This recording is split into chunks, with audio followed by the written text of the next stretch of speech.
Vamos pegar esse finalzinho aqui da questão das rotações no plano e aí a gente passa para transformações tridimensionais, tá? Então, pessoal, a gente buscou estudar a álgebra desses operadores aqui inicialmente, que é basicamente a quantização, certo? A gente viu que não só classicamente, mas quanticamente, esses operadores que têm uma certa álgebra como observáveis também estão associados a transformações. Então a gente viu que a gente podia fazer, né? Nós podíamos fazer transformações de deslocamento no plano, né? E que esse operador aqui, ele estava associado a Px, Py. Certo? A gente não chegou a ver, mas a gente discutiu assim rapidamente, falando em alguns exemplos, que digamos, um operador de transformação que muda o momento do seu sistema seria, sei lá, um S, epsilon P aqui, e está associado a X e Y, certo? Só que existe mais um tipo de transformação que nós fazemos regularmente, que é a transformação de rotação, e a gente viu que esses operadores aqui, que a gente estava chamando de U associado a uma rotação, né? Ele está ligado ao gerador LZ. Certo? Ou seja, você tem aquela dualidade desses operadores, né? Igual você tem na mecânica clássica. Posição X ou momento P na mecânica clássica está associado a uma observação, a um tipo de medida que você pode fazer no seu sistema, certo? Ao mesmo tempo que uma transformação canônica que vai fazer uma translação no espaço é gerada pela mesma variável P que você usa como medida. Então, ou seja, representa uma medida, mas representa também alguma coisa que gera uma transformação. Você tem esses dois aspectos. Na mecânica quântica, a mesma coisa. Né? Esse cara aqui representa uma medida, né, de deslocamento no eixo X, e esse cara aqui representa uma medida de momento, né, massa vezes velocidade, na mesma direção. Certo? Ao mesmo tempo, a gente viu que essas transformações são geradas por esses operadores aqui. Certo? E para a gente fechar todos os tipos de transformação possível, dentro de uma subclasse que nos associa a transformações no espaço real, a gente fechou esses três tipos de transformação aqui, certo? E para isso a gente obteve a álgebra dos geradores, né? A gente viu que a gente precisa encontrar a maneira que esse cara comuta com todos os outros, né? E assim por diante. Esse cara comutando com todos os outros e assim por diante. Então, uma vez que você sabe como todo mundo comuta ou não comuta, né? Qual é o comutador de todos os operadores com todos os operadores, você fecha a álgebra completa do grupo de transformações, né? E, digamos, isso te dá um mapa completo de como trabalhar nesse espaço, certo? Então, uma última coisa que a gente vai ver agora é sobre representações em termos de funções de onda para esse operador aqui, tá certo? Para a gente associar já um pouco aquilo que a gente viu do átomo de hidrogênio. Aquelas coisas que a gente fez separação de variável, encontrou uma equação para φ e tal, está associado a esses operadores aqui, naturalmente, porque são duas formas diferentes de ver a mesma coisa, tá certo? Aí, terminando esse pedacinho, a gente vai para a mesma coisa, só que em vez de ser simplesmente XY, PX, PY, a gente vai para o tridimensional. XYZ, PX, PY, PZ. O que acontece é que a álgebra lá nesse espaço se torna extremamente mais complicada, porque em vez de você só ter, né, 5 operadores aqui, você passa a ter 6 mais 3, 9. Tem mais um? Ou é só 9 mesmo? Tudo bem, você pode imaginar que aqui a gente não coloca como operador transformação dentro do espaço de Hilbert, mas você pode lembrar que existe aquela terceira, digamos, transformação final que nos importa, que é a evolução no tempo. Ou seja, como que você tira de um espaço de Hilbert que representa um estado num tempo para um outro espaço de Hilbert que representa estados em outro tempo. Certo? Você pode imaginar, nesse sentido, que você tem esse último gerador aqui, ou melhor, a gente pode pensar que a gente tem uma transformação unitária que descreve a evolução no tempo. Geralmente a gente faz uma coisa assim ou assim, tá certo? E associado a esse cara está o operador hamiltoniano, tá certo? Aí você cai em 10 geradores, certo? Deixa eu ver se está certo. 3 mais 3, 6, 7 mais 3, 10, tá certo? Então a gente vai cair num grupo de 10 geradores de transformação, tá certo? Que geralmente a gente chama de grupo de Galileu. Okay? Essas transformações rígidas aqui no tempo, que não envolvem relatividade restrita, são as transformações de Galileu, certo? E isso aqui, na verdade, é uma álgebra que você obtém quando você faz o limite de baixas velocidades de uma álgebra de Poincare, certo? Você pega a álgebra do grupo de Poincare, que são as transformações de boost, mesma coisa, translações espaciais, rotações e boost, só que você vai para o limite de velocidades muito menores que c. Aí você cai nessa álgebra aqui, certo? E essa álgebra, como vocês devem imaginar, representa as transformações no espaço tridimensional e, portanto, vão estar associadas a tudo que a gente vai fazer, de medida, de experimento, de montar uma Hamiltoniana para descrever um sistema físico e assim por diante. Certo? Tá claro o contexto? Beleza. Então, isso aqui é só para dar uma relembrada do que a gente está fazendo, né? A gente pode começar agora, então, a se perguntar sobre representações desse operador aqui, certo? Então, a gente sabe que ele é um operador autodisjunto. A gente imagina, então, pode escrever uma equação de alto valor para ele aqui, né, para autovalores reais, certo? Mas a gente também sabe da representação desse cara em termos da base da posição. Eu pedi para vocês fazerem a conta, tá certo? E vocês podem encontrar ρ e φ aqui como coordenadas polares, tá? Então você pode imaginar que x é igual a ρ cosseno φ e y é igual a ρ seno φ, certo? Eu pedi para vocês fazerem a conta com isso para mostrar que esse gerador aqui que tinha a ver com, lembra? X ddy menos y ddx. Se você reescrever isso em termos de coordenadas polares, esse operador fica representado por ddφ, tá certo? Ou seja, esse cara aqui, ele vai virar, esse lado esquerdo, tá?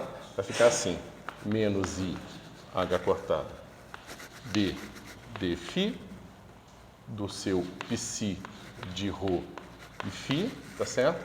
E o lado direito, naturalmente, vai ficar simplesmente Lz φ de ρ e φ. Certo? Nada demais até aqui. É só a representação. Tá? Isso aqui é uma só maneira, digamos, mais conveniente de escrever aquele operador que a gente já conhecia em termos da base de coordenadas cartesianas, como sendo x ddy menos y ddx, certo? Em termos de coordenadas polares, ele vai ficar simplesmente h cortado ddφ. Você precisa resolver essa equação, né? Ou seja, geralmente quando você tem um operador com espectro contínuo, você escreve ele na base da posição e transforma o problema de alto vetor e alto valor num problema de resolver uma equação diferencial, no caso, ordinária, certo?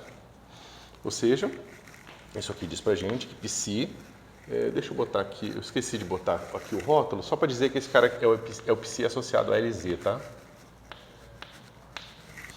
Então, o nosso psi é Lz, de ρ e φ, ele vai ser assim, exponencial de i Lz φ sobre h cortado, vezes uma função de ρ, aqui que você não sabe.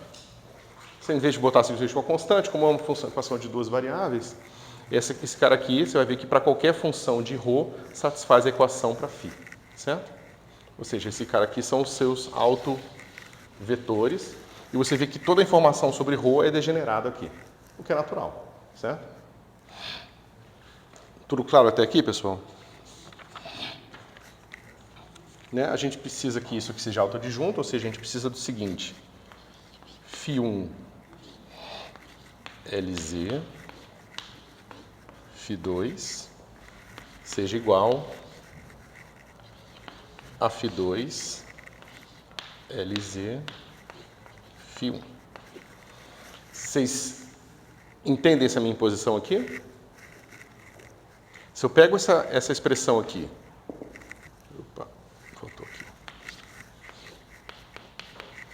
eu pego essa expressão e escrevo que isso aqui isso aqui é um número, para quando a gente conversa, né? Eu pego esse número e escrevo que ele é igual ao complexo conjugado do complexo conjugado. Certo? Duas vezes. O segundo complexo conjugado eu deixo aqui, e o primeiro eu uso a expressão de que, né, se eu tenho complexo conjugado de A, B, é igual a BA. Certo? Eu uso isso, só que, né, a gente tem que lembrar que quando a gente tira o complexo conjugado, esse cara aqui, ele vira todo um Bra. Quando esse cara vira um Bra, esse cara aqui vai ganhar um autoadjunto nele, certo? Vai virar o adjunto dele, certo? Se eu tirei o adjunto dele daqui, é porque eu estou supondo que ele é autoadjunto. Ok? Então, essa aqui é uma condição necessária para que esse operador seja autoadjunto. Tá certo? E a gente vai ver o que a gente precisa impor para que essa condição necessária seja satisfeita. Tá bom?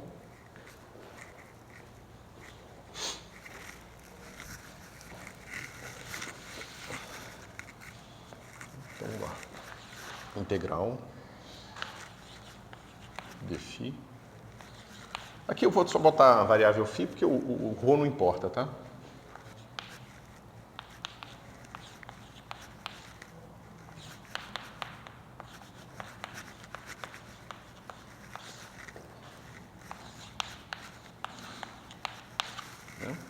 Isso aqui é de 0 a 2π.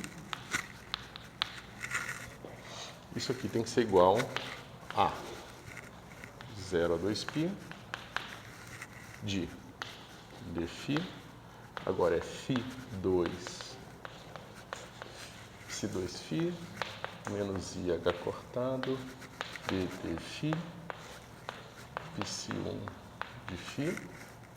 E isso aqui tudo complexo conjugado. Alguma dúvida até aqui, pessoal? Professor, eu não entendi como você chegou nessa solução para PC de rho e φ com essa rotação Essa é a equação diferencial. Essa aqui é a equação diferencial, tá vendo? Ó, eu começo daqui, projeto na base da posição, o lado esquerdo fica assim e o lado direito fica assim. Né? Só que isso aqui é uma equação trivial, né? Derivada da função igual a constante vezes a própria função. É uma solução exponencial, só jogar todas as constantes para cá que você vai ver que dá isso aqui. No caso, então, é uma função de rho, né? É uma função de ρ, uma função qualquer de ρ. Ah, tá. Eu estava confundindo ele com a matriz de rotação. Ah, não. É só uma função de ρ. Por isso que eu perguntei. Entendi. Bom, se eu tirar o complexo conjugado, aqui ele entra dentro da integral. Esse cara vem para cá, esse cara vem para cá, só que aqui fica mais. Tá certo? Ok. Bom, isso aqui a gente pode reescrever assim. Eu entendi a sua notação. É uma integral de 0 a 2π, que é aquele gama ali embaixo? Aqui, 0? É o 0 aí? Ah, tá. E lá em cima é o... Ah, o 0 é o outro integral. Isso. Professor, tem uma dúvida. No livro, ele coloca um rho de rho ainda nessa integral. Por quê? É porque, como eu falei para vocês, aqui a gente está fazendo, lembra,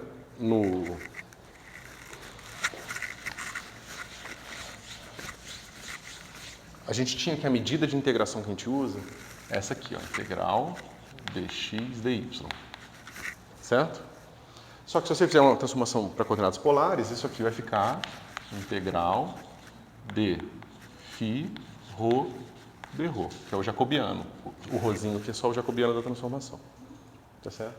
Só que no que a gente vai fazer aqui, nada diz respeito ao ρ. Nessa continha que a gente está fazendo ali, seria só poluir a expressão, entendeu? Ou seja, tudo aquilo ali se dá dentro de uma integral de ρ que é igual para todo mundo. Só isso.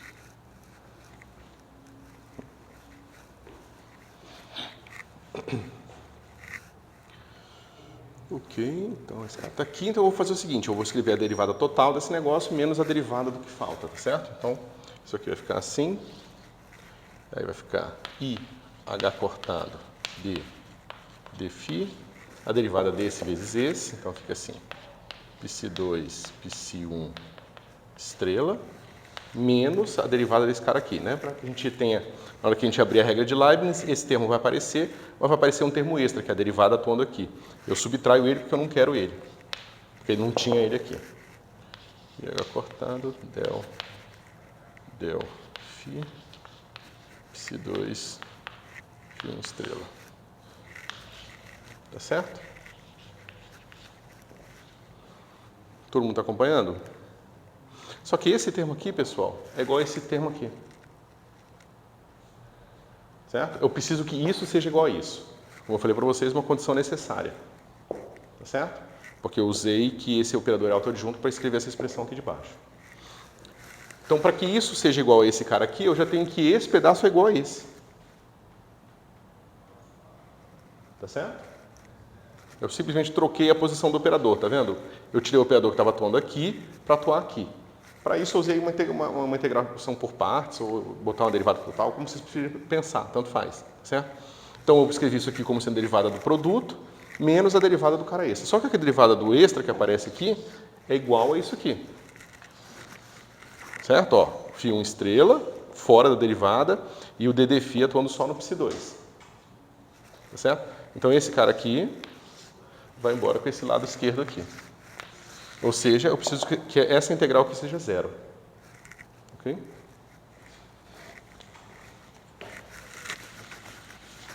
Ou seja, isso diz pra gente que integral de 0 a 2π de d φ πc1 πc2 πc1 estrela dφ seja igual a zero. Ok? Mas isso é a mesma coisa de dizer que πc2 2π πc1 2π estrela tem que ser igual a π1 πc2 0 πc1 estrela 0. Certo? É aquela coisa que a gente já discutiu em outros contextos de uma forma um pouco diferente, que é a questão da condição de contorno, necessária para terminar a definição do operador diferencial e assim por diante. Né? Ou seja, a integral desse negócio aqui vai ser a integral da derivada, então é simplesmente esse cara calculado nos extremos, os extremos são esses aqui. Né? Esse φ1 e φ2 são quaisquer vetores, inclusive quaisquer autovetores. Né? Então, se a gente substitui isso aqui, deixa eu ver como é que eu fiz a discussão aqui.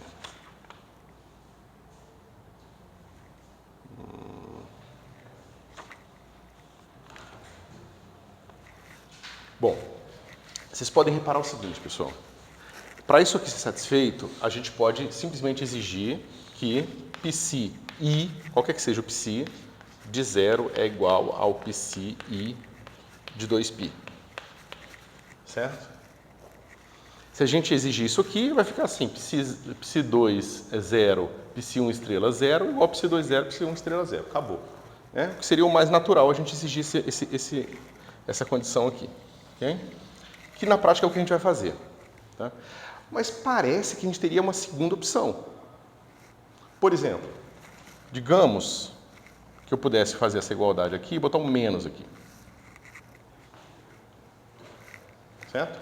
Se eu faço isso, aqui vai ter um menos, só que aqui também vai sempre ter um menos.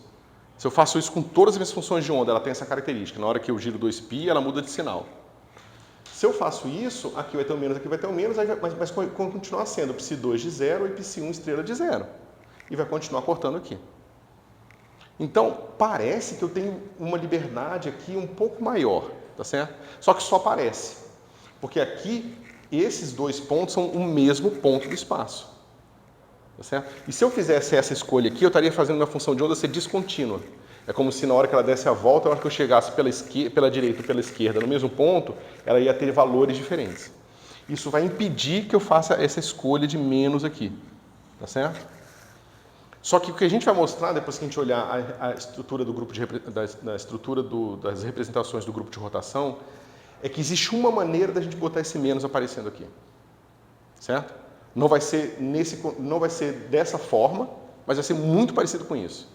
E essa possibilidade de botar o menos aqui, que é justamente a possibilidade de você ter representações de spin semi-inteiro.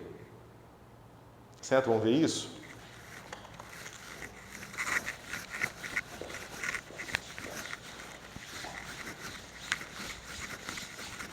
Spin semi-inteiro, basicamente, os férmions, né?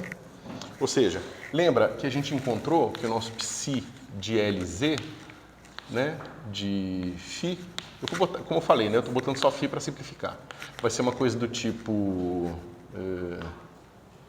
chamar RLZ, só para a gente lembrar quem é, exponencial de ILZ φ sobre H cortado e só, né?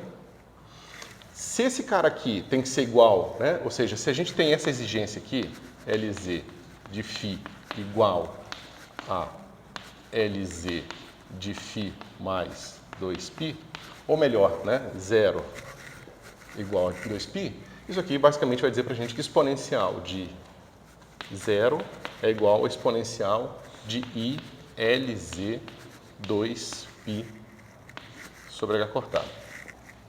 Certo? O H cortado eu estou botando, mas só porque aí o LZ fica com unidade certa, né? Mas tudo bem. Bom, como é que eu faço para isso aqui dar 1, pessoal? LZ tem que ser igual a H cortado vezes N, onde N é o número inteiro. Tá certo? Porque aí fica um múltiplo, né, exponencial de 2π, ou de 4π, ou de menos 2π, de qualquer forma vai ser sempre dar 1. Certo? Agora, se eu tivesse feito aquela escolha mais esquisitinha de botar um menos aqui, que tem a ver justamente com a liberdade que a gente tem pelo fato disso aqui ser uma representação projetiva. Tá certo? Que tem aquela liberdade de fase lá. Por isso que, a princípio, alguém poderia ingenuamente pensar que poderia ter esse menos aqui. Mas a questão da continuidade espacial nos impede. Tá certo?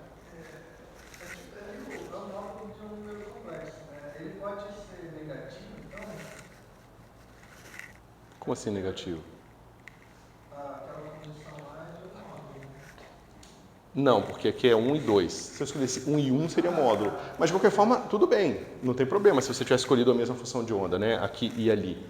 Porque aqui vai sempre ser assim, como isso aqui é um módulo, então a fase é irrelevante. Né? Se você pegar um número Z e tirar o módulo dele, vai ser igual ao Z, o módulo de Z, vezes qualquer fase aqui. Certo? Tanto faz.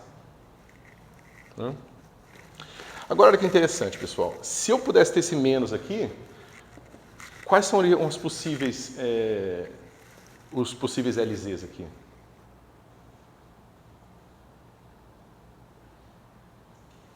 Se eu pudesse ter menos ou mais, né? Aqui poderia ter sobre 2. Tá certo? Porque aí eu poderia ter não só π, 4π, eu poderia ter 0, π, 2π, 3π, todos os números, né, todos o π vezes qualquer número inteiro seria uma possibilidade aqui para eu poder ter mais ou menos aparecendo aqui. Tá certo? Mas é só para mostrar para vocês que não dá para ter, por causa da continuidade espacial, não posso ter como autovalores de LZ, o Lzinho Z sobre H cortado precisa ser um múltiplo inteiro, um múltiplo inteiro de H cortado. Certo? Isso aqui não pode acontecer. Tá certo? Por causa da continuidade espacial, ou seja, minha função de onda no plano, ela está definida aqui, tá certo? Ela não pode ter um valor que vem por aqui e um valor diferente quando vem por aqui, já que o ponto é o mesmo. Se eu pego um ponto e ando 2π, eu vou estar no mesmo ponto. Eu não posso ter ela tendo dois valores, ela ia ter descontinuidades, a derivada ia ser descontínua naquele ponto. Várias coisas esquisitas iriam acontecer, tá certo? Isso aqui impede essa possibilidade aqui, ó. Tá certo? Só que a gente vai ver um pouco mais para frente como contornar isso e encontrar operadores que vão ter essa possibilidade. Isso me parece uma convenção. Tipo, você está escolhendo que não vai ser negativo ali. Portanto, o meu espaço não pode ser contínuo vindo. Porque se eu escolho ele sempre ser negativo, o que vai estar errado é quando ele sempre será inteiro. Ou não? Dá para entender o que eu quero dizer? Dá, mas o que você tem que pensar é que o princípio que governa o que a gente está fazendo é a descrição do nosso espaço de Hilbert. E a gente descreve o nosso espaço de Hilbert como o espaço dessas funções de quadrado integrável, mas que são suaves também. Então já está no nosso pressuposto físico de descrição do sistema que essas funções não vão ter descontinuidades. Então, esse princípio já nos exclui essa possibilidade aqui. Porque ele seria fisicamente estranho. O que significa o negócio ter a propriedade aumentada diferente? Qual sentido físico teria de uma função de onda ter dois valores diferentes no mesmo ponto? Qual a probabilidade certa? Qual que eu vou medir no laboratório? Entendeu? Não faz sentido isso. Eu entendi o que você disse. O que eu não estou entendendo é por que a gente considera um certo ou outro errado. Eu sei que gera descontinuidade, mas por que... Porque a gente não quer descontinuidade. É por isso que a gente considera esse cara errado. Porque nós não queremos funções de ondas descontínuas. Certo? Não sei se eu entendi sua dúvida.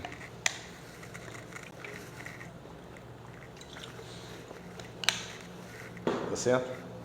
Então, por que eu estou fazendo isso aqui, pessoal? Porque a gente vai estudar a estrutura, a estrutura da representação de todas as possíveis representações do grupo de rotação. E lá a gente vai encontrar que naturalmente vão aparecer representações de N inteiro e N semi-inteiro também. E a gente vai se perguntar por que você vai estudar isso, já que as representações do operador de rotação não permitem semi-inteiro. A gente vai entender por que isso vai justamente dar origem à possibilidade do spin, tá? Então ali, aquele sinal ali não vai ser considerado, por enquanto. Não, isso aqui não é uma possibilidade. Tá certo? Mas eu estou querendo só chamar a atenção para vocês de que isso não é uma possibilidade justamente por causa da questão da continuidade. O que a gente vai descobrir mais para frente é que tem uma maneira de você introduzir parte do grupo de rotação, mas de forma que não introduza descontinuidade. É que eu lembro dessa parada de continuidade daquela folha de rima lá que você vai... Isso. Aí todos os pontos então, que saem do plano são o que a gente vai considerar. A gente não quer folhas de rima, porque não tem sentido físico para a gente. Porque basicamente a folha de rima diria para a gente que se a gente habita um espaço bidimensional, que quando a gente gira a gente aparece em outro lugar, aí tudo bem, nós poderíamos tentar fazer isso aqui, entendeu? Mas como se você dá um giro em torno de você mesmo e não te leva para outro planeta, a gente não introduz essa possibilidade aqui.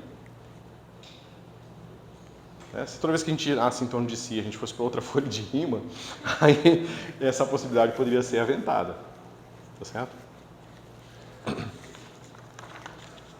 Ok. Tá.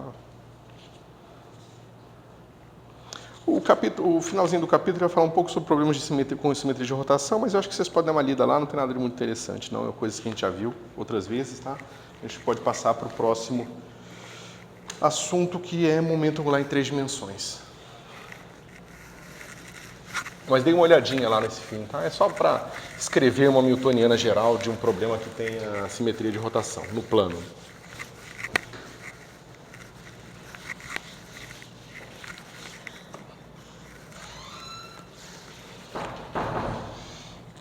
Bom, se você repetir aquela brincadeira toda que a gente fez para a rotação no plano, você repetir para os outros planos, né? Agora considerando x, y, z, você vai encontrar Lx igual a y p z menos z py. Você vai encontrar Ly vai ser igual a z px menos x pz. E você vai encontrar o Lz, que é aquele que nós já tínhamos visto, né? X py menos y px. Tá certo? O que você pode estranhar aqui é o seguinte, pensa na ordem que está fazendo aqui as coisas. Pensa que x é 1, pensa que x é 1, y é 2 e z é 3. Vê a ordem que os operadores estão aparecendo aqui. Aqui a ordem é assim, 2, 3. Aqui a ordem é 1, 2. E aqui a ordem é 3, 1. Mas por que esse cara aqui é o contrário? Ó. Vocês entenderam isso aqui? Uma coisa que sempre... Bom, vocês podem ter se perguntado quando vocês viram isso no produto vetorial e tudo mais, tá? Mas é simplesmente a questão de convenção de como a gente escolhe fazer as rotações, certo? Então, a gente tem Z, a gente tem X e a gente tem Y, tá certo? Se eu giro sempre horário, eu estou girando daqui para cá, certo? Só que isso é num plano. Como é que eu faço a regra da mão direita? Né? Aqui, vamos pegar, por exemplo, ou a regra da mão esquerda ou a regra da mão direita. Tanto faz. Vamos pegar a regra da mão direita. Então, a regra da mão direita tem isso aqui, né? Eu saio do X para o Y, o meu dedão aponta para o Z, certo? Então, esse cara aqui está apontando para o Z. Se eu pego agora o Y para o Z, eu aponto para o X, tá certo? Agora, se eu pego o X para o Z, eu aponto para menos Y, tá certo? Então, o Y, ele tá, na regra da mão direita, ele não está alinhado, o Y não está alinhado com a regra da mão direita. Se você for pegar a regra da mão esquerda, vai dar a mesma coisa. O Y vai ter um sinal negativo para ele. Ó, 1 para 2, o meu dedão aponta para 3, tá certo? 2 para 3 aponta para 1, tá certo? Só que 1 para 3 aponta para menos 2. É por isso que tem esse sinal aqui diferente. Tá certo? Mas todos têm um sinal também. Todos são positivos. Ó, 1 para 2 é Z positivo. 2 para 3 é 1 positivo.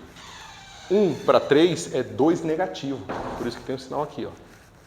Desculpa, por isso, né, se eu pegar essa expressão inteira e multiplicar por menos 1, aí eu teria a ordem 1, 3. Por isso que mudou essa ordem aqui. Não é esse sinal aqui que é diferente, não. É essa ordem que é diferente, tá certo? Bom, só para vocês não se surpreenderem. Esse cenário viria naturalmente se você só calculasse o produto externo das bases, ou ele sempre vai ser convenção, ou ele pode vir naturalmente os sinais? Então, a questão é a seguinte. Eu tenho a regra da mão direita porque eu vivo em três dimensões. Isso me permite associar um plano a uma direção. Se eu vivesse em 6 dimensões, desculpa, se eu vivesse em 4 dimensões espaciais, quantos planos existiriam? Ó, 1 com 2 é um plano, 1 com 3, só que 1 com 4 é outro plano, certo? Eu teria o plano 2 com 3 e 2 com 4 e o 3 com 4. Quantos planos eu tenho? Tenho 6 planos. Agora, se eu vivo em 3 dimensões, quantos planos eu tenho? Eu tenho 1 com 2, 1 com 3 e 2 com 3. Eu não tenho mais plano nenhum que eu possa construir aqui, certo? Você vê que existe uma correspondência de 1 para 1 com as direções, o número de direções possíveis no seu espaço, né? E o número de planos. Tá certo? Por isso que a gente acaba fazendo uma simplificação e chamando esse cara aqui de vetor. Mas esse cara não é um vetor. Ele representa planos. E a gente associa o plano a uma direção ortogonal a ele. A única direção ortogonal a ele. Se nós vivêssemos num espaço de 4 dimensões espaciais, nós teríamos 6 planos possíveis. Só que só 4 direções. A gente não poderia mais fazer esse mapa aqui. Não ia funcionar mais. Você ia tentar associar esse cara a uma direção única, esse cara a uma direção única, esse cara a uma direção única, esse cara a uma direção única e esse daqui. Você associa com quem? Não faz sentido. Certo? Então, a gente percebeu, nós humanos percebemos isso algum tempo atrás, e para simplificar algumas contas, a gente começou a fazer esse mapa e usar esses caras para rotular esses planos. Só que para isso, a gente precisa de uma regra, de uma convenção adotada para se dizer, o 1, 2 vai associar com qual? Ah, com esse aqui, entendeu? A gente tem que fazer uma escolha qualquer. Tá? Claro que a gente poderia fazer, não é qualquer, né? Porque tem uma escolha sem sentido. Mas eu poderia associar 1 com 2, 1, 2 com menos 3 ou com mais 3. Tá certo? 1, 3 eu poderia associar com qualquer coisa aqui. Só que, né, a gente precisa de alguma coisa um pouco mais palatável, que não seja simplesmente arbitrária. Então, como a gente tem uma mão direita, a gente, né, em geral temos mãos direitas, a gente escolheu associar a regra da mão direita, entendeu? É só isso.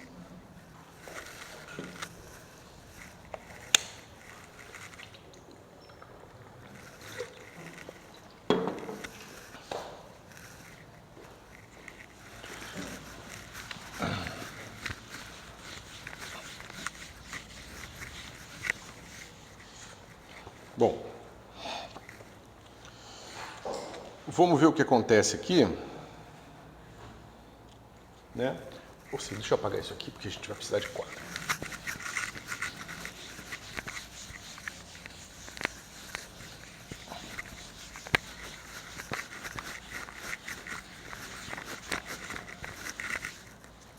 Então, pessoal, lembrem do seguinte, quando eu faço uma rotação, eu saio de uma coisa assim, ó, x, y, z.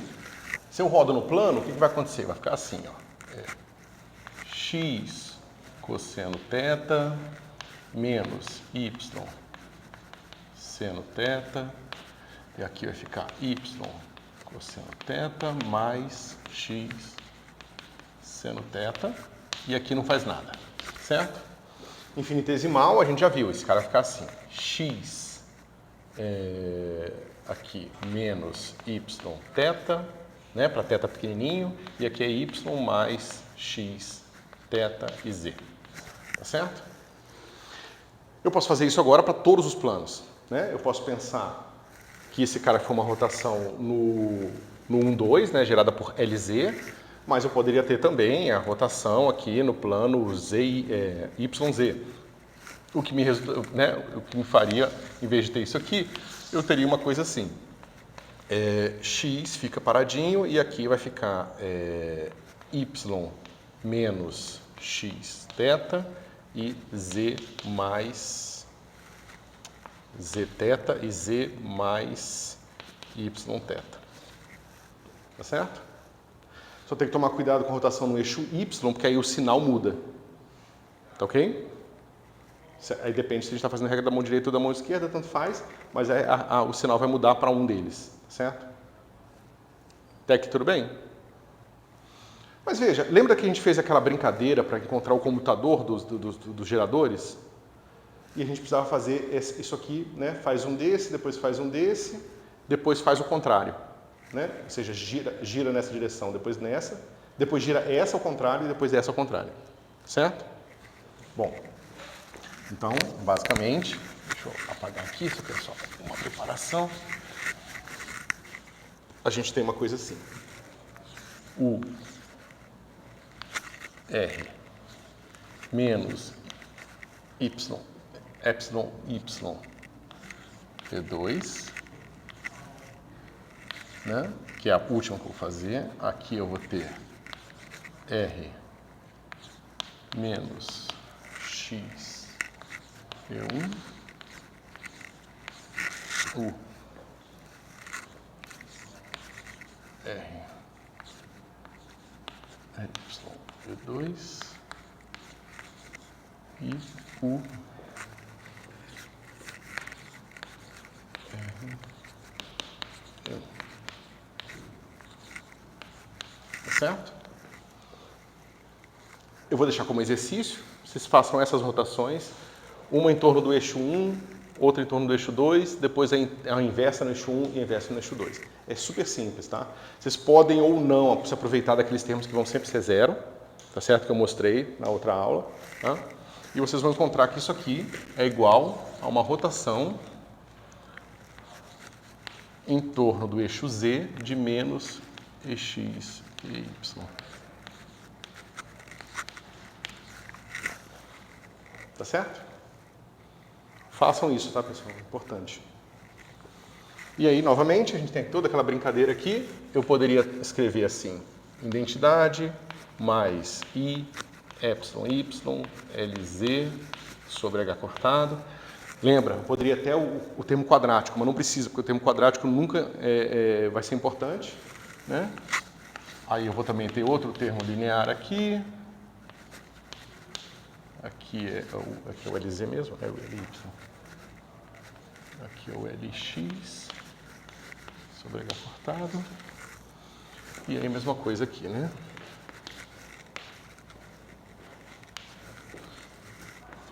Aqui, menos I.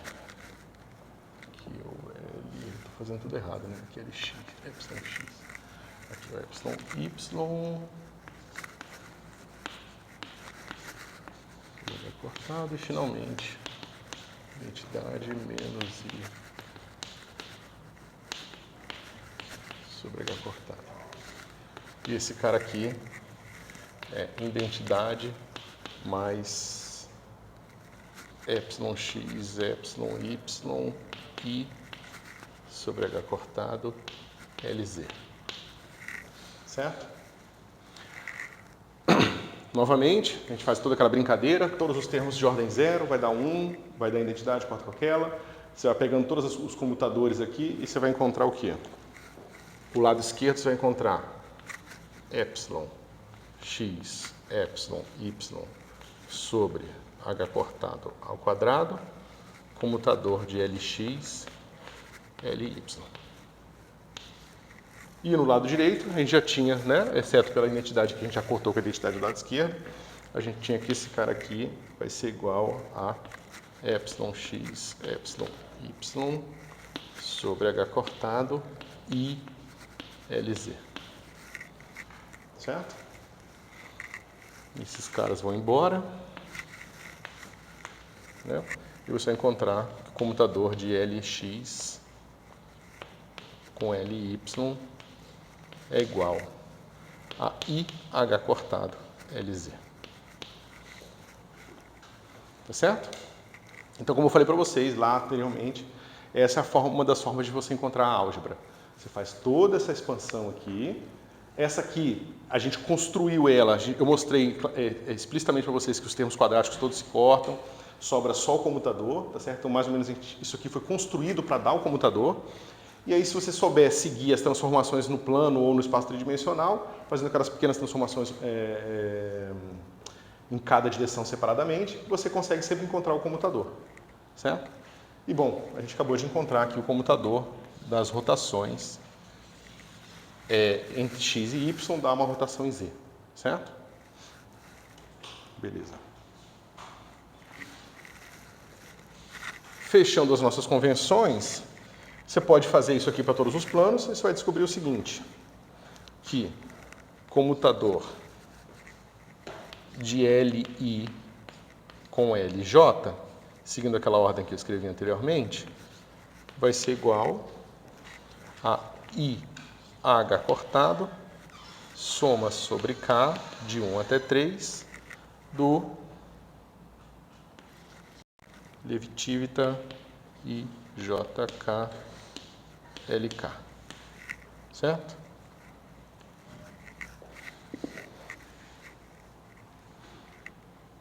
Esse cara aqui, pessoal, é um mapa que nos permite levar planos em direções. Tá certo?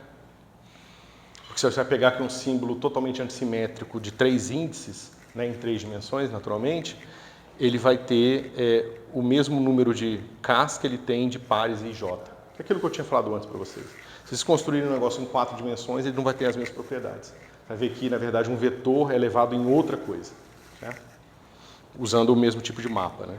Certo? Então, o grupo de rotação, a parte associada ao grupo de rotações aqui do nosso grupo de Galileu, vai ser dado por essa álgebra aqui, certo? Vocês veem que, inclusive, uma subálgebra da álgebra total do grupo de Lie que a gente está interessado. No sentido de que o comutador dela não sai dela.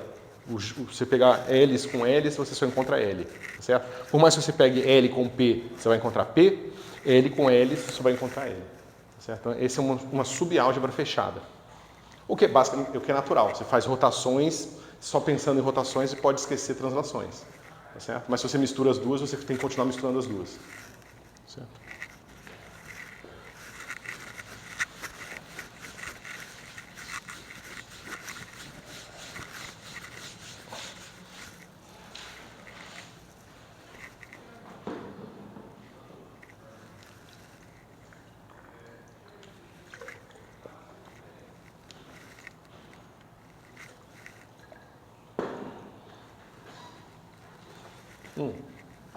A gente pode até brincar um pouco mais com essas expressões.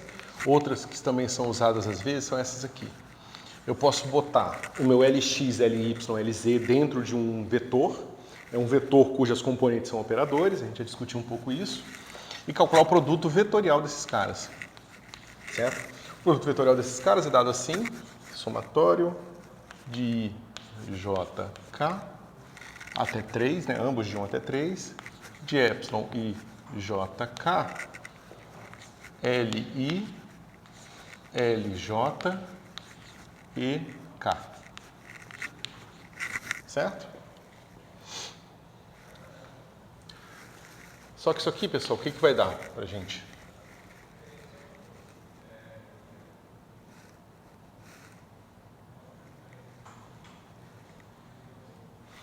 Alguém consegue pensar nessa conta aqui?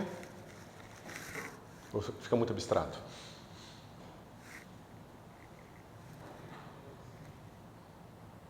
Vamos pegar o caso 3 aqui, tá? Vamos pegar o K, ele vai ser 1, 2 e 3, certo? Esse meu epsilon aqui é totalmente antissimétrico. Então, 1, 2, 3 é diferente de 0, é 1, né? Mais 1, 2, 2 é 0, né? 1, 1 é 0, porque é totalmente antissimétrico, certo? Vocês já viram o Levi-Tivita, né? Tá. Então, se eu pegar o 3 aqui, eu tenho duas possibilidades. 1, 2 e 2, 1. Tá certo? Mas quando for um 2, vai ser 1, 2, 3, que é 1, 2, 3, que é 1, o epsilon. Quando for 2, 1, 3, vai ser menos 1, porque é uma permutação. Tá certo? Então, isso aqui vai ser assim. Um dos pedaços vai ser Lx, Ly, menos Ly, Lx. E3. É um dos termos aqui, claro, tem os outros, tá? Mas quanto é que é isso aqui? É IH cortado LZ. Certo? Se vocês acompanharem os outros, vocês vão ver que isso aqui vai dar L. IH cortado L. Você vê que é o produto vetorial de um vetor com ele mesmo não é zero. E não só não é zero, como é igual a ele mesmo. Né? Porque geralmente o produto vetorial do vetor com ele mesmo é zero. Né? Só que aqui a mesma álgebra está aparecendo duas vezes. Aqui, na comutação desses operadores, tá certo? E na definição do produto vetorial. Tá certo? Só que o mapa, esse mapa que eu falei para vocês, do epsilon, do Levi-Tivita, ele leva, ele ao quadrado é igual a menos 1. No caso é um pouco mais complicado, tem o IH cortado, tá? Mas ele ao quadrado é proporcional à identidade. Isso aqui não vai ser muito importante para a gente, não. É só uma questão de completeza. O livro gosta de falar disso, certo? Agora, vocês veem que a gente discutiu no finzinho da sessão passada o fato de que o momento conjugado, ele é um operador vetorial. Lembra? A gente viu o seguinte. A gente discutiu que... Deixa eu só escrever a expressão certa aqui.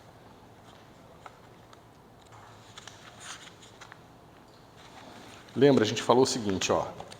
Nós tínhamos rotações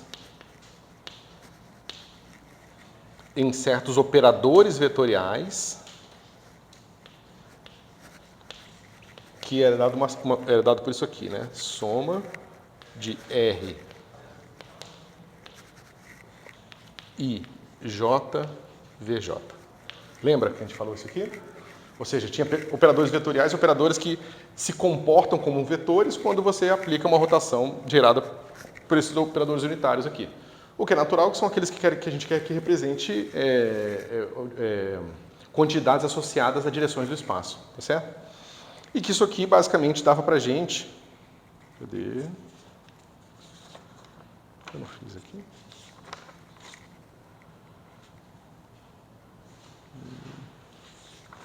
Tá antes. Né?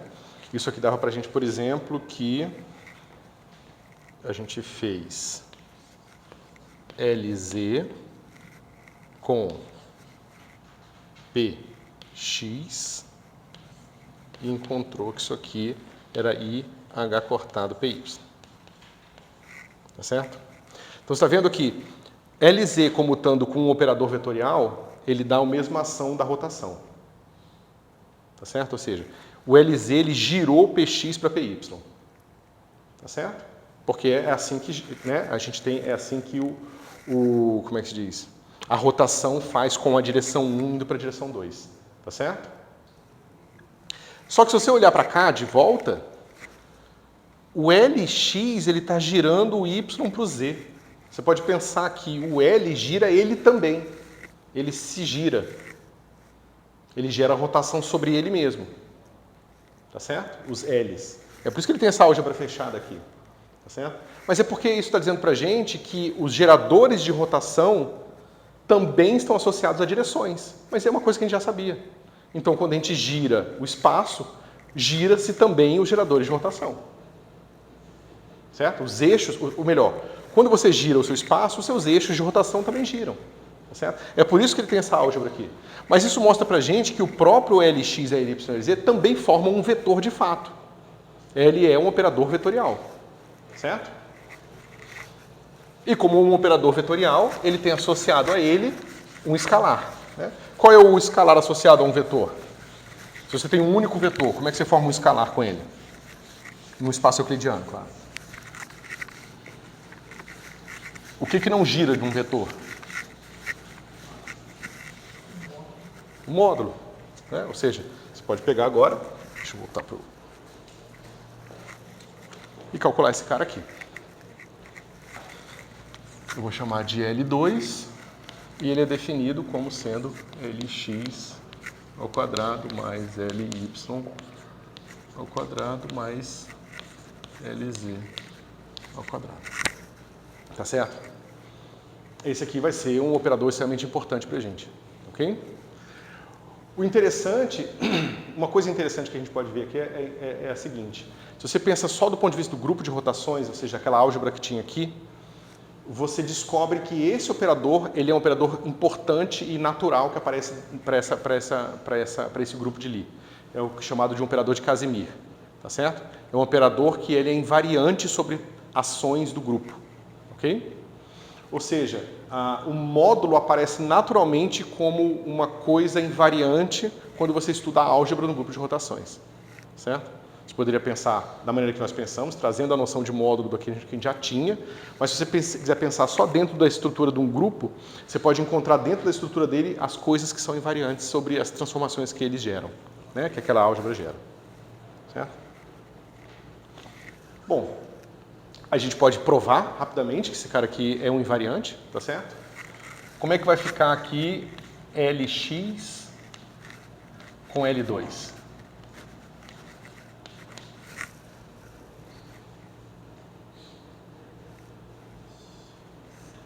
X com X dá zero, né? Então vai ficar assim. Lx com Ly ao quadrado mais Lx com Lz quadrado. Né? Quanto é que é isso aqui? Sai o y para a esquerda e aqui vai ficar o comutador de x com y, que vai ser I h cortado Lz. Tá certo? Precisa botar esse cara aqui. Mas sai o y para a direita também, então vai ficar assim, mais L mais I h cortado Lz, Ly. Certo? Aqui sai o z, só que quando sai o z para a esquerda, aqui vai dar xy, mas lembra? xz. Só que xz é menos y. Certo? Então vai ficar assim, menos I h cortado Ly. Você pode pensar nisso de várias formas. Pode pensar no símbolo no Levitiv e tal. Bom, como você preferir, certo? E aqui eu vou ter mais o I menos I h cortado Ly, Lz. Certo? Bom, pessoal, esse cara aqui está aqui e esse cara está aqui. Certo? Então, foi embora com esse e esse foi embora com esse. Então, isso aqui dá zero. Se você repetir essa brincadeira, você vai ver que o L quadrado, o L2, ele comuta com todo mundo. Tá certo? Isso aqui, quando você tem a estrutura do grupo, no caso a estrutura do grupo nossa é esse cara aqui, ó, tá certo? Você pode extrair os operadores de Casimir diretamente desse cara aqui, certo? E se você pega o produto dele, né, você já viu, não sei se vocês lembram de trabalhar com esse objeto aqui, mas se você pegar um produto dele com ele mesmo, ele vai ser uma soma de deltas de Kronecker. A delta de Kronecker nada mais é do que a métrica euclidiana, tá certo? Então, na verdade, a métrica está dentro desse objeto aqui, certo? A métrica associada a ele. Ok. Por que eu não devo esperar essa resposta? Na minha cabeça, quando eu faço qualquer operador com escalar, eu tinha que ter comutando. Para mim, isso sempre é zero. Eu estou errado nesse pensamento? Não, você está certo, mas você está usando o seu conhecimento de que esse cara aqui é um módulo. Você está falando o seguinte, bom, se esse cara aqui é um módulo de um vetor, se eu giro um módulo, eu tenho o mesmo número. Eu só estou mostrando que isso está consistente, ou seja, essa sua intuição prévia está consistente com a estrutura algébrica que a gente está introduzindo. Certo? Ok. E agora que a gente tem esse cara, a gente tem um vetor. Esse vetor, ele tem características de vetor. Na verdade, ele vai ser um pseudo-vetor, né? Porque ele vem de um produto vetorial, se quiser pensar assim. Mas a gente pode usá-lo, esses 3 geradores, para gerar uma rotação qualquer em torno de um eixo arbitrário, certo? Ou seja, eu tenho uma rotação finita, gerada por um vetor θ aqui, que vai ter aquela mesma brincadeira, né? O módulo desse vetor é o ângulo e a versão normalizada dele é o eixo, tá? Então isso aqui eu posso pensar como sendo limite de n indo para infinito de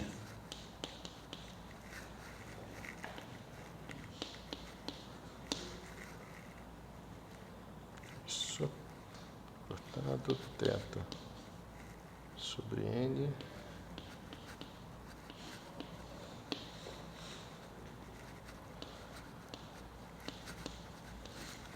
certo? Por mais que esse cara aqui tenha 3 componentes que não comutam, esse cara comuta com ele mesmo. Certo? Um operador sempre comuta com ele mesmo. Então eu posso construir aqui uma rotação finita como sendo composta por infinitas rotações infinitesimais. Tá certo? Coisa que a gente já discutiu.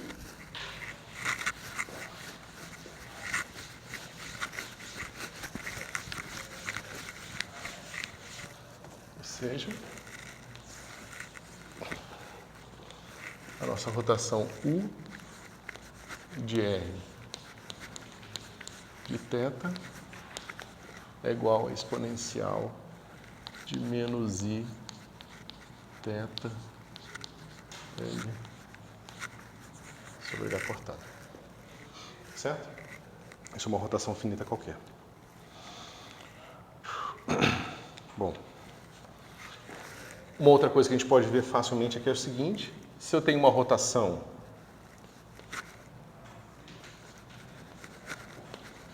uma hamiltoniana, desculpa, invariante por rotação,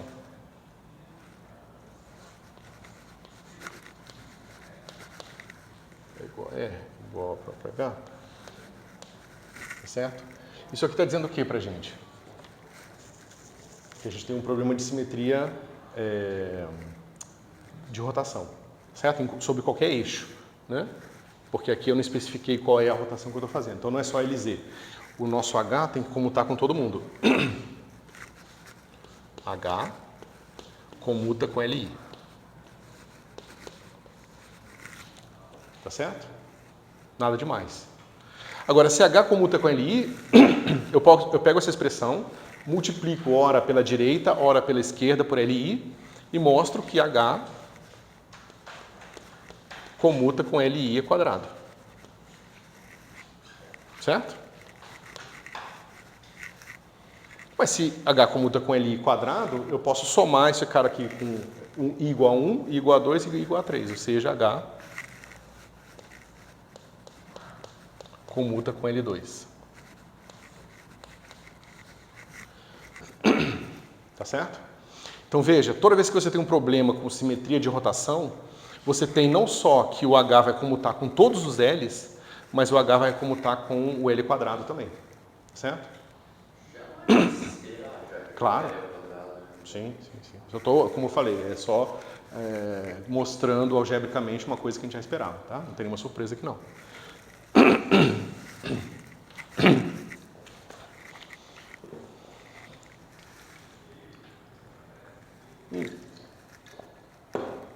Mas veja, lembra que a gente pensou e discutiu bastante a questão dos operadores compatíveis, né? Então, a primeira coisa que a gente pode pensar aqui é o seguinte: esses caras aqui, o x e o y e o z, não são compatíveis. Nenhum deles comuta com nenhum deles. Significa que eu não consigo determinar simultaneamente um momento angular numa direção e em outra. Nem duas eu consigo. Só consigo em uma, tá certo? Então, num problema com simetria de rotação, eu não tenho nenhuma esperança em encontrar uma base que simultaneamente diagonalize Lx, Ly e Lz. Mas eu tenho esperança de encontrar uma coisa que comute com o L2 e o Lx, por exemplo, ou Ly ou o Lz, tá certo? Então, essa é uma das razões que a gente usa L² e Lz para encontrar as representações, porque são operadores que comutam, tá certo? E, digamos, dá um máximo de operadores que comutam no que diz respeito a rotações, certo? É por isso que o átomo de hidrogênio a gente escreve com L total, que está associado com L2, e o Lz, certo? Que vai ser um conjunto de operadores associados a rotações que comutam, certo? Ok. Veja, pessoal. A gente encontrou uma álgebra para esses operadores, certo? A gente poderia perguntar o seguinte: será que eu conseguiria construir espaços de Hilbert baseados só nessa álgebra? E que espaços seriam esses? Porque tem um espaço de Hilbert que a gente conhece, o espaço de quadrado integrável, tá certo? É esse das funções de quadrado integrável no espaço, que a gente pode rodar, e aí esses caras estão associados a x, que vai ter x ddx, ddy e assim por diante. Mas eu poderia esquecer um pouco isso e simplesmente construir representações desse grupo, tá certo? E esse é o tema principal que a gente vai fazer agora. A gente vai construir representações gerais para esses operadores, baseados só na álgebra deles, tá certo? E depois a gente vai identificar que parte dessa álgebra está associada ao momento angular orbital, que é esse que vocês estão imaginando, que é a rotação das coisas, mas existe um outro pedaço da representação que vão estar associados a coisas que a gente não tem ligado a priori a situações físicas, que vão ser o spin, certo? E aí eu vou discutir um pouco para vocês por que spin existe, por que essas coisas acabam sendo úteis para representar a natureza, certo? Mas então a gente vai agora esquecer um pouco o espaço de Hilbert físico e vai simplesmente pensar como que eu represento esses operadores em geral, só usando o fato de que são espaços de Hilbert e nesse espaço de Hilbert os nossos operadores são autoadjuntos, tá certo? Então vocês vão ver que a gente vai encontrar mais espaços de Hilbert do que a gente esperaria a priori. Eu sei que é bastante abstrato, pessoal, mas é bastante importante, tá? Se vocês pegarem o livro do Sakurai, por exemplo, a capa deles é isso que a gente vai fazer agora. A capa do livro é isso que a gente vai fazer agora. E outros livros também fazem. O pessoal gosta disso, por alguma razão.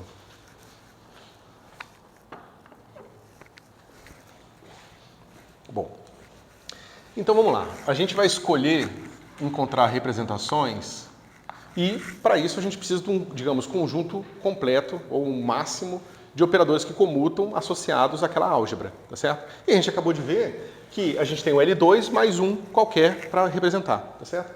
E seguindo uma certa tradição da física, a gente usa o nosso Lz como sendo o único dos três. A gente pode escolher qualquer direção do espaço. Geralmente a gente escolhe associar as coisas a Z.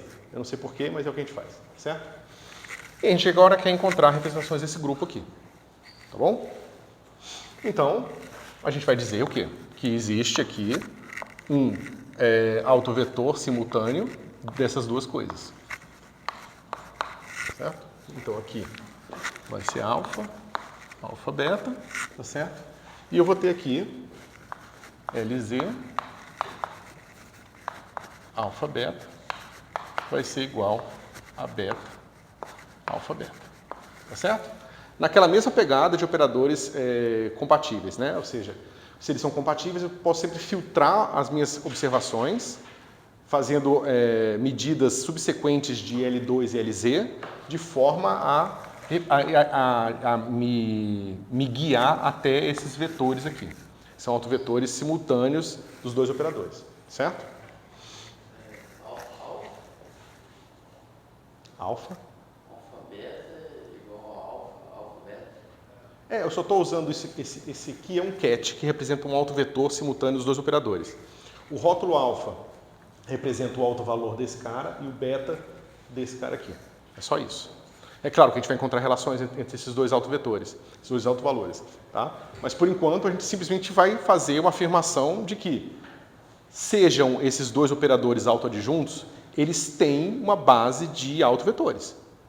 A gente sabe que isso vai sempre ser verdade, tá certo? Então, como a gente sabe que isso é verdade, a gente pode escrever esses objetos sabendo que eles existem, certo?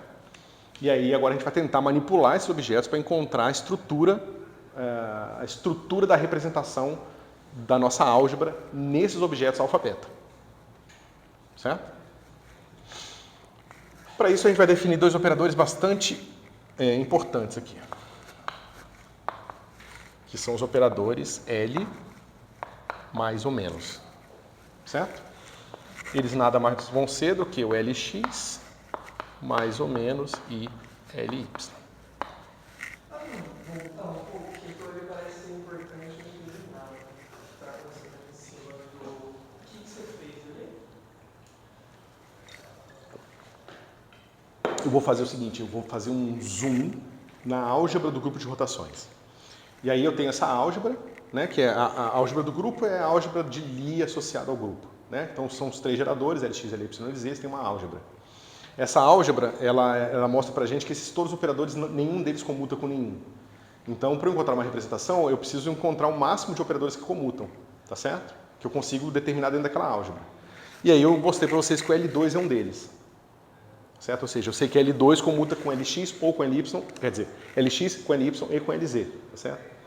Então eu sei que se eu introduzir na minha representação esses dois objetos aqui, ó, eu tenho uma representação do grupo de rotação com o máximo de operadores que comutam entre si.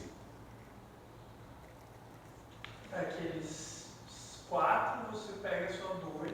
Que é o melhor que eu consigo fazer, certo? Você pode, talvez, procurar dentro da álgebra uma coisa mais complicada que também vai comutar e encontrar representações associadas a elas, tá? Mas essas outras representações, elas, se forem lineares, vão estar associadas a ela, mas aí tem um outro ramo da teoria que busca representações mais complicadas, mas não nos interessa aqui. E o que é esses sketches que você escreveu? Dado que eu tenho dois operadores autoadjuntos, bom, a gente sabe que esse cara aqui é autoadjunto por definição. Os nossos geradores a gente construiu para ser autoadjunto, né? Então esse cara é autoadjunto, é fácil ver que o L2 também é autoadjunto. Porque L2 é simplesmente Lx quadrado. Lx quadrado é x quadrado mais y quadrado mais Lz quadrado. Ambos, todos autoadjuntos, então o quadrado deles também são autoadjuntos, então L2 também é autoadjunto. Se eles são autoadjuntos, eu tenho garantia de que eles têm uma base de autovetores. Pode ser degenerada, mas existe uma base de autovetores. Tá certo? Então, se existe uma base de autovetores, eu posso escrevê-la. E eu sei que essa base de autovetores vai ser simultaneamente autovetor do L2 e do Lz. Ou seja, se eu atuar nessa base simultânea o L2, eu vou encontrar o autovalor dele. E se eu aplicar o Lz, eu vou ter o autovalor dele. E aí, por causa disso, porque eu tenho dois operadores, eu preciso de dois rótulos para designar qual é o autovalor de um e o autovalor de outro. Certo? Agora, para brincar com isso aqui, a gente precisa usar a álgebra, né? Só que a álgebra, da forma que ela é dada, do Lx, do Ly, do Lz e tal, não é tão útil. Então, a gente vai introduzir esses objetos aqui. Professor, eu tô com uma dúvida, eu tô até com vergonha. Dentro do L quadrado, a gente não tem Lx, Lz, Ly, Lz quadrado? Então, esse beta não está dentro daquele alfa? Os dois vão estar associados, sim. E é isso que a gente vai provar. Isso, a gente vai mostrar como que a gente associa alfa e beta. Isso vai ser extremamente importante, sim. Inclusive, vocês vão ver que a gente vai sempre ter mais alto valor, a gente vai sempre ter mais momento angular total do que numa direção em particular. O que é absolutamente estranho. Se você fala, não, todo o alto valor está na direção, ou seja, todo momento angular está na direção z. Mesmo assim, o momento angular total é maior do que o momento angular na direção z, ao quadrado. Tá certo? Isso tem a ver com o princípio de incerteza de Heisenberg generalizado, né? Porque uma coisa é você ter o comutador de x e p dando IH cortado. Isso te dá um tipo de princípio de incerteza. Quando você tem o comutador de Lx com Ly dando Lz, ou seja, não dá mais uma constante, dá um outro operador, aí você tem um outro tipo de princípio de certeza. Então tem princípios de incerteza dependendo de como duas coisas não comutam, certo? Mas a gente vai chegar lá também. Bom, então vamos lá. A gente vai construir esses operadores aqui, tá certo? E vocês já vão entender por que esses operadores são interessantes. Se eu pegar Lz comutador com L mais ou menos, como é que fica isso aqui? Né? Isso aqui vai ficar Lz com Lx mais I Lz com Ly. Mais ou menos, né? Mais ou menos aqui, chapéu em todo mundo. Quanto é que dá isso aqui? Dá IH cortado Ly, tá certo? E esse cara aqui, mais ou menos I, e esse cara aqui é Z com Y, vai dar menos IH cortado Lx. Tá certo? Menos com menos, o I com menos I dá 1, fica o H cortado, fica o Lx aqui. Mas vai ficar o mais ou menos aqui. E aqui vai ficar o meu IH cortado Ly, certo? Bom, como é que eu posso fazer com isso, pessoal? Como é que eu posso reescrever esse treco?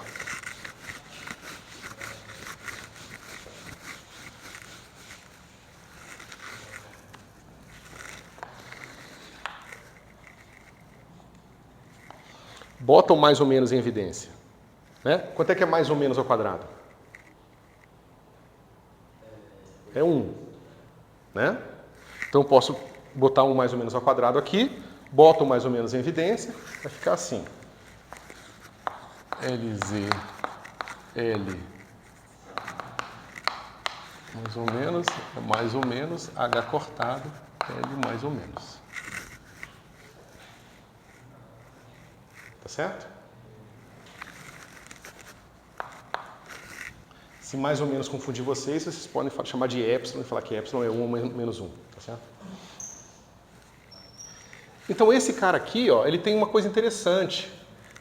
Você pode parecer que a gente não ganhou muita coisa, mas aqui a gente tinha assim, Ly com Lz, dava uma coisa com IH cortado, tá certo?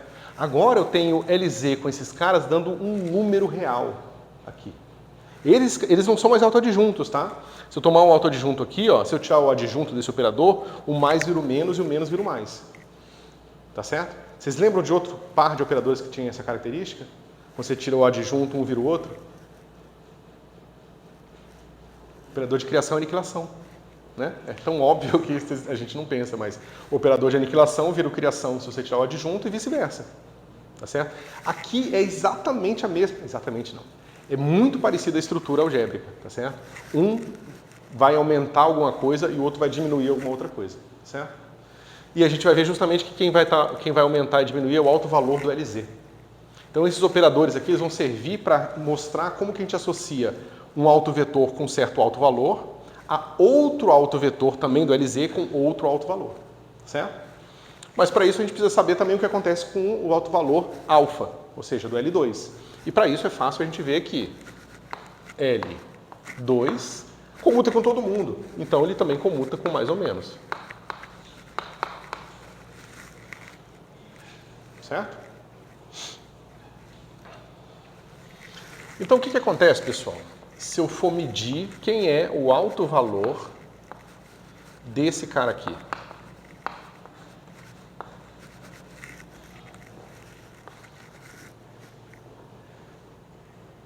Eu quero medir, digamos, isso aqui será ou não será, a gente não sabe a priori, um alto vetor de Lz. E esse cara aqui é alto vetor de Lz, mas esse operador aplicado nele é um operador de Lz? É um alto vetor de Lz? A gente conhece a álgebra. E se a gente conhece a álgebra, a gente conhece tudo, certo? A gente vai usar essa álgebra, ou seja, Lz, L mais ou menos, é igual a L mais ou menos, Lz mais ou menos isso aqui. Certo? Ou seja, isso aqui vai ser igual a L mais ou menos Lz né? O comutador é isso aqui menos isso, mas como eu joguei para o outro lado da igualdade, ficou positivo. Mais ou menos H cortado, L mais ou menos alfa beta. Todo mundo acompanha? Eu só escrevi assim, ó, L, Z, L mais ou menos, né, é igual a L mais ou menos, LZ. Se eu jogar isso aqui para cá é o computador, né? Então eu tenho que botar o computador, que é L mais ou menos, H cortado, L mais ou menos. Eu só usei isso aqui, tá? Então eu peguei isso aqui, que estava aqui, e substituí por isso aqui. Certo? Mas está dizendo para a gente o seguinte, eu vou... Isso. Quando eu atuar esse cara aqui, o que eu vou obter? O LZ no alfa beta dá beta. Só que aí vai sobrar o L mais ou menos multiplicando esse cara aqui. E aqui eu tenho o L mais ou menos multiplicando esse cara aqui. Ou seja, isso aqui vai ficar assim. Beta mais ou menos H cortado, L mais ou menos alfa beta.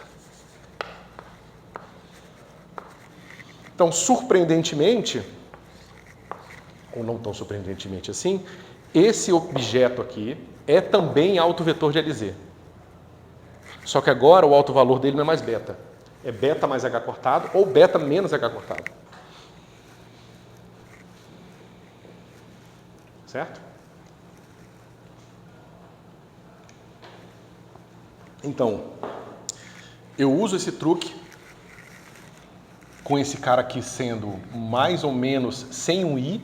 Por que eu não quero o i ali? Porque eu sei que esses objetos aqui, eles são autovalores de operadores autoadjuntos. E como tal, os autovalores têm que ser têm que ser reais. Se eu tivesse um i ali, eu não ia conseguir construir um autovetor. Com certeza. Tá certo? Mas como eu tirei o i, essa minha álgebra me leva a esses operadores aqui. A esses autovetores aqui. Tá certo? Como é que tá, pessoal?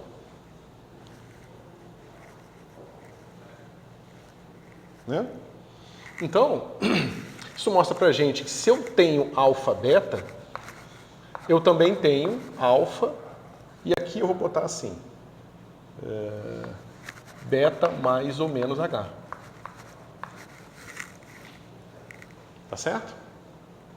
Mas eu posso aplicar o L mais ou menos aqui e obter mais objetos, certo? Ou seja, em geral, eu tenho alfa e tenho beta mais MH cortado. Certo? Eu posso subir, eu posso ir aplicando L+, e aumentar um número inteiro aqui. Toda vez que eu aplico L+, eu ganho mais H cortado, mais 2H cortado, 3H cortado, assim por diante. Ou eu posso aplicar L- e também diminuindo o alto valor aqui. Então esse cara aqui também tem que pertencer ao meu espaço de Hilbert. Tá certo? O que começa a já parecer um negócio meio esquisito, né? Porque veja, se eu tenho um certo momento na direção Z, eu posso girar o meu problema à vontade para aumentar e diminuir esse momento angular, certo? Mas existe um máximo que eu posso girar esse treco. Vocês não concordam? Se tem um momento angular total nesse negócio, que é o L2, e o L2 está fixo, porque o L mais ou menos não muda L2, significa que eu não estou aumentando e diminuindo o momento angular. Eu estou só girando o meu sistema. Mas eu posso girar o tanto que eu quiser, mas eu não vou poder aumentar um certo máximo no momento angular, que é quando eu alinhar o meu eixo exatamente com a direção de maior momento angular. Mas isso aqui está dizendo para mim que eu posso ir aumentando esse momento angular para sempre. Tá certo? Eu posso botar o L+, quantas vezes eu quiser. A não ser que aqui na frente, né, porque veja, o que eu estou mostrando é o seguinte, L mais ou menos, alfa, beta, é proporcional é a palavra importante, a alfa, beta mais ou menos H cortado, certo? Mas se a constante de proporcionalidade for 0, eu matei esse negócio. Eu não consigo aplicar além daquilo. E se vocês pensarem bem, é basicamente o que a gente fez lá no começo do semestre, quando a gente viu os operadores de criação e aniquilação. A gente mostrou que a nossa Hamiltoniana era autoadjunta e tinha limite inferior, e a gente usou o limite inferior dela para justificar o fato de que a gente não podia aniquilar mais para diminuir a energia. A gente tinha um teto, não, né? O contrário do teto. A gente tinha um piso de energia que a gente não podia passar dele, entendeu? Aqui, aparentemente, a gente vai ter um piso e um teto. Essa que vai fazer a diferença dos operadores de criação e aniquilação para os operadores de escada. Porque quando eu alinho o meu sistema com o momento angular total, eu vou estar no meu teto, digamos assim. Eu não consigo aumentar mais porque eu não consigo girar numa direção que fique mais... que o momento angular naquela direção fique maior. Mas eu também posso girar até ele ficar na direção oposta do momento angular. Que eu vou ter o menor alto valor possível, mas eu também não consigo diminuir além disso, certo? Agora, a gente não pode simplesmente argumentar fisicamente. Isso tem que estar dentro da álgebra. Então a gente vai ver isso agora, certo?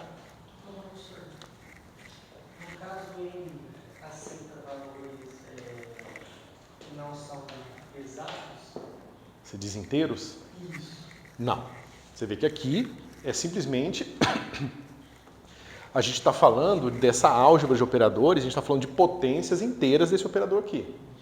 Você teria que introduzir um tipo de potência semi-inteira de operador, mas aí é toda uma complexidade que a gente não tem por que colocar aqui, certo? Inteiro, certo? Inteiro. Bom.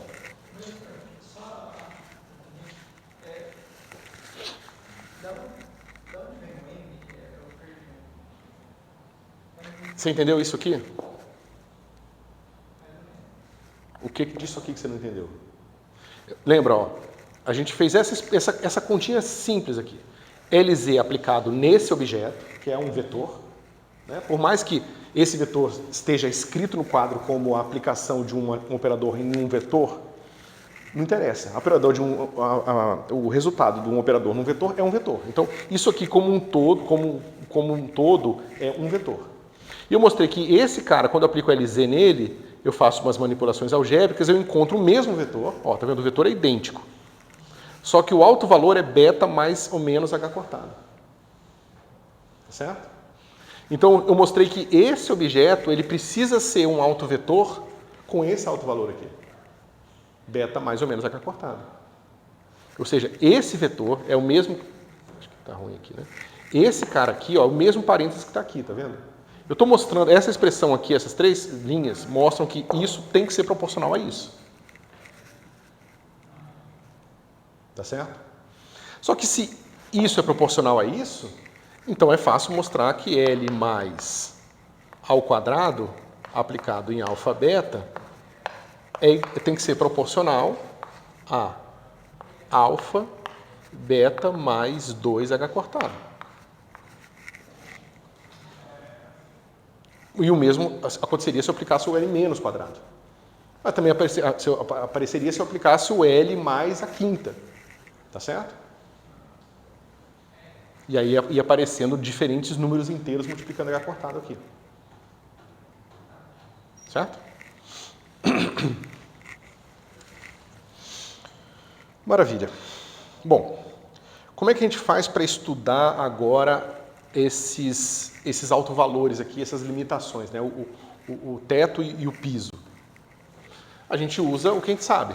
Operadores autoadjuntos têm autovalores reais, mas operadores autoadjuntos ao quadrado têm autovalores reais positivos. Certo? Bom, então a gente pode fazer a seguinte brincadeira. Quanto que é isso aqui? Alfa beta. E aqui eu vou escrever assim. L2 menos Lx quadrado. Alfa beta. Né? Isso aqui, pessoal, desse ponto de vista,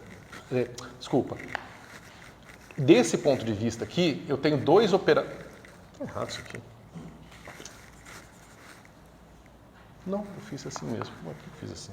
Bom, está errado. É LZ mesmo, tá? LZ. Que doideira. Tá.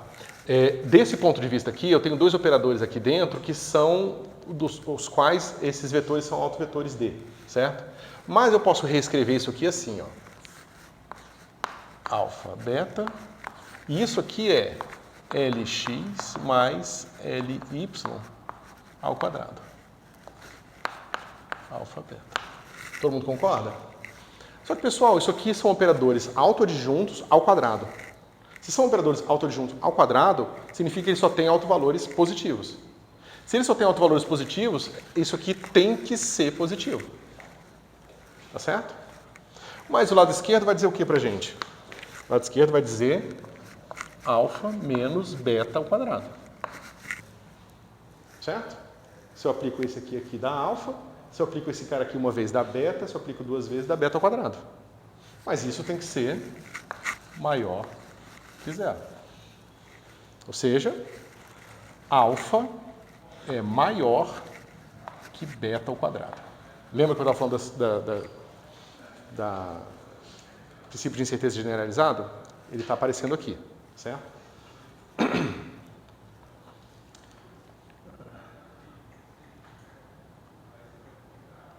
Certo? Tem que pensar um pouco aqui para entender a questão do positivo, do maior que, ser ou não ser estritamente maior que ou igual ou maior que zero. Tá certo? Para isso, vocês têm que pensar o seguinte. Esse cara aqui, ele tem que ser positivo, mas ele não precisa ser necessariamente diferente de zero. Tá certo? Mas se esse cara aqui fosse zero, significaria o quê?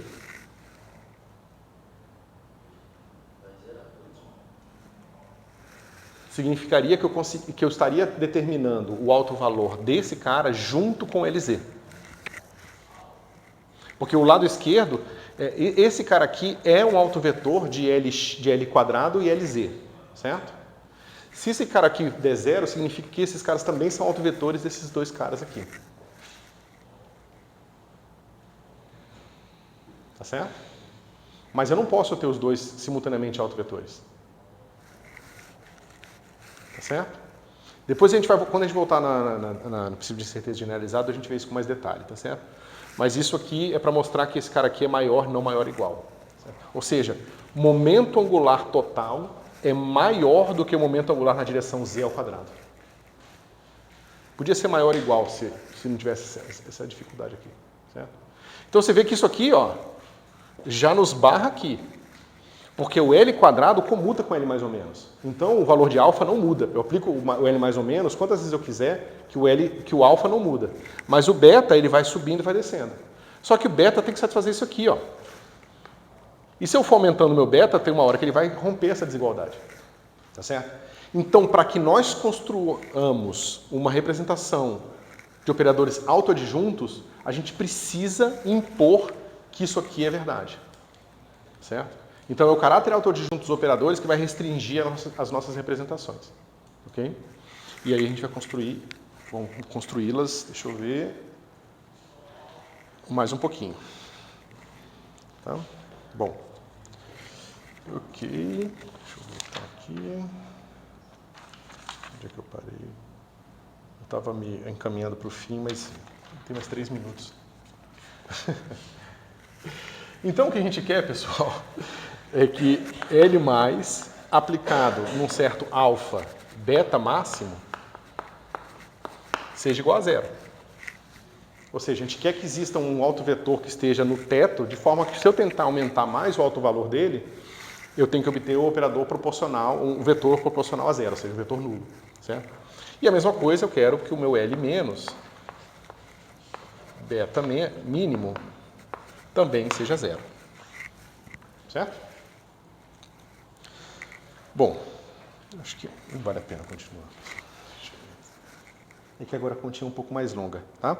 Então, a gente vai terminar de construir isso aqui, tá? E vamos ver como que esses autovetores podem ser explicitamente construídos, mas mais que isso, a gente vai conseguir associar a essa constante de proporcionalidade aqui toda a estrutura da representação. Lembra que a gente encontrou essa estrutura, essa constante de proporcionalidade? Era uma coisa assim, raiz de n quando você estiver aplicando o operador de distribuição e raiz de n mais 1 quando tiver o operador de criação? Então, essas duas constantes aqui elas vão ficar um pouco mais complicadas, porque agora a gente tem esse teto aí, o piso, tá certo? Mas elas vão dar para a gente toda a estrutura do grupo de rotações. E não só vão dar a estrutura do grupo de rotações, mas vai dar para a gente a estrutura do grupo de rotações de spin inteiro, como os de semi inteiro. Tá certo? Essa continha simples que a gente fez lá atrás vai ser super útil agora para a gente ver como que a gente roda qualquer coisa no espaço-tempo. Certo? E é isso que a gente vai ver. É isso. Nossa. Valeu, pessoal.